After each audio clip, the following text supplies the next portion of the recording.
Question très simple, Kamal Fayad. À quoi ressemble Beyrouth à l'heure où l'on se parle? Nous avons des images d'énormes panaches de fumée autour de la capitale libanaise. Que ressentez-vous? Que voyez-vous, vous, avec votre regard?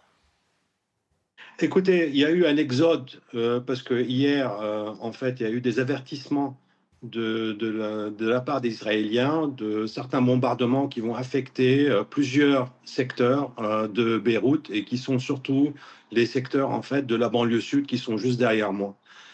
On n'a pas dormi de la nuit, pour vous dire la vérité, parce que chaque à peu près 1 à 2 heures, il y avait des bombardements qui, même ce matin, il y a eu des bombardements encore, et l'aviation israélienne pillonne en fait certains secteurs et certaines zones de Beyrouth à peu près chaque 2 heures.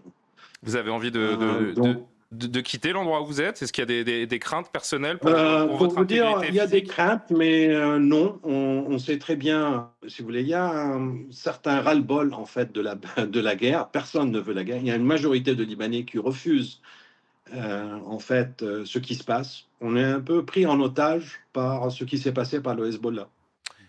Où se rendent Et ces... Allez-y, pardon, je vous ai interrompu, allez-y. non, non, en fait, on est un peu révolté. Surtout, on n'aime pas se faire bombarder sur la tête, c'est vrai, mais personne n'aime ça. Mais en fait, tout le monde en a un peu. Je ne bouge pas, en fait. Au contraire, c'est malheureux à dire, mais en fait, on aimerait s'en débarrasser une fois pour toutes. Il y a eu aussi un clash où le gouvernement, en même temps, qui s'est complètement dissocié de tout le Hezbollah et qui s'est fait entraîner dans cette guerre sans le vouloir.